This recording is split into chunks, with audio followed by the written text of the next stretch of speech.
What is up, guys? Welcome to another video where I discuss political Minecraft ideas on what will be added next in the future. And for this video, my question to you guys is, will the mobs that lost the mob vote be added to the game? Every Minecraft Live, like back in the day, Mojang have wanted the Minecraft community to be more involved, deciding like what should be added to the game with a mob vote. There's 3 mobs, but only one of them will be added to the game. And then so on and so forth, like Mojang keep adding the mob vote thing, but slowly but surely people have started to like not appreciate it, and then things got really bad where everyone was literally spamming in the live chat hashtag stop the mob vote. I honestly get why people are upset at the mob vote,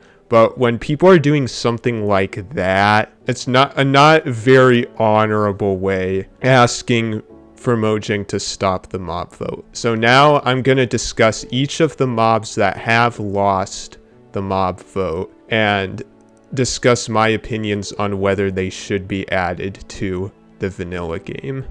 So the first mob that we have up is the crab. Now, the reason the crab was in the mob vote was discussed that these little guys would spawn in a mangrove swamp and that you could obtain their crab claw to extend block placement reach, which would be really useful for builders. So I honestly thought this mob was going to win, to be honest. Now, do I think this mob should be added to the game?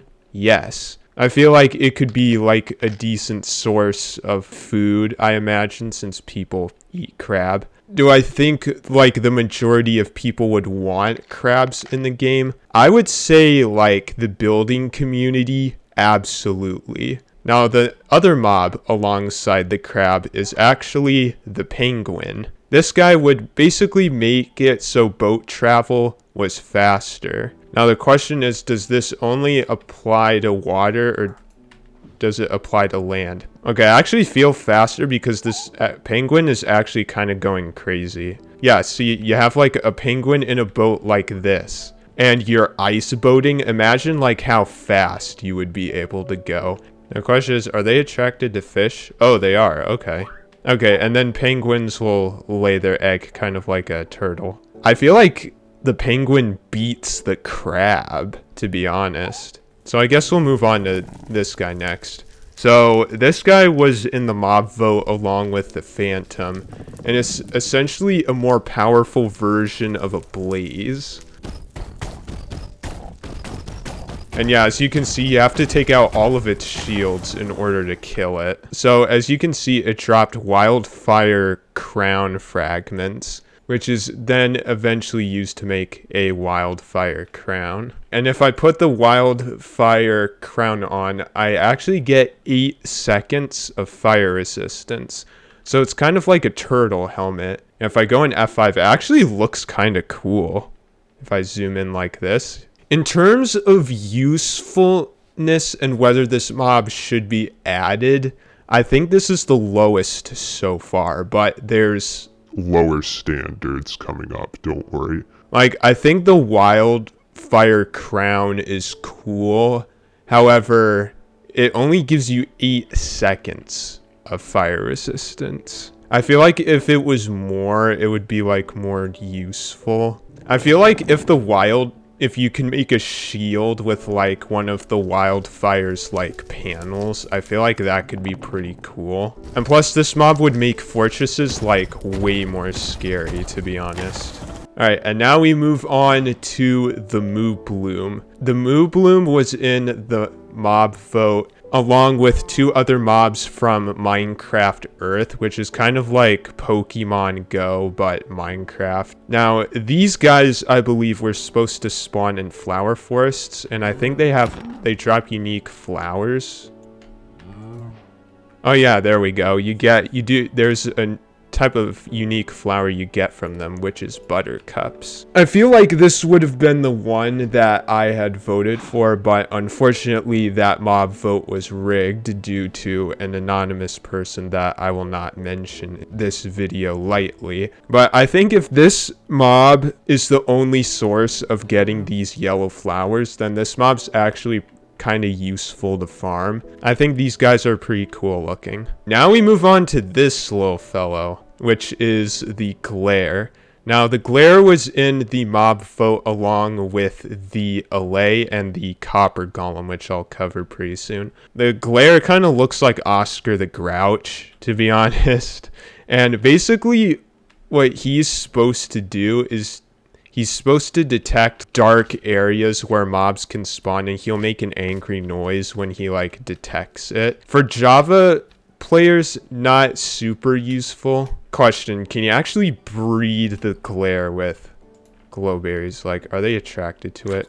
Oh, you can make him sit. Oh, okay, so glowberries are how you tame this guy. Okay. This makes glowberries actually more useful. So yeah, the place where these mobs spawn was supposed to be in Lush Caves. So these guys wouldn't be really useful for Java Edition, but for Bedrock Edition, it would be useful since Bedrock players don't have access to the F3 information. And speaking of the Copper Golem, may as well mention him next because he's kind of cute looking. This guy got close to winning alongside the allay. So what the Copper Golem's supposed to do is the Copper Golem will oxidize over time, and once he becomes fully oxidized, he'll be frozen in place. But his use is pushing buttons to redstone contraptions, although I think it has to be like a copper button.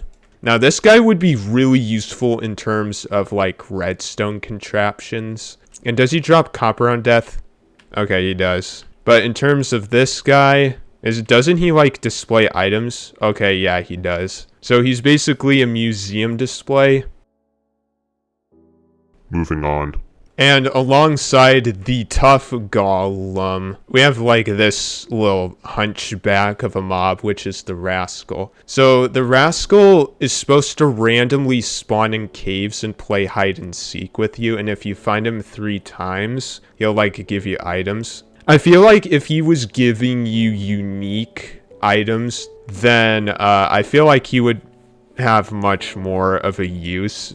Yeah, I understand why Sniffer won like over half of the mob votes because these 2 mobs are like kind of trash. Like he does give you ore so you don't have to like mine blocks and save durability on your pickaxe, but other than that, not super useful. Okay, for some reason I can't spawn an Iceologer, nor can I summon him. Okay, I may as well like explain what the Iceologer does. So an Iceologer is an illager. He basically summons chunks of ice to crash onto the player, and in the mod he drops this totem called a Totem of Freezing.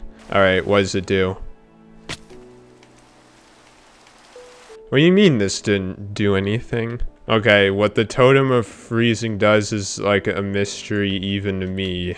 Oh, I haven't talked about the Mauler yet. Okay, so the Mauler is basically this like reptilian mob, which I have like no clue what it does. But yeah, he doesn't drop anything either. I think the only thing I know is that I think he was supposed to spawn in the desert, but that's about it. Okay, so going from left to right, top to bottom, I would rank, this is what I rank them in terms of usefulness.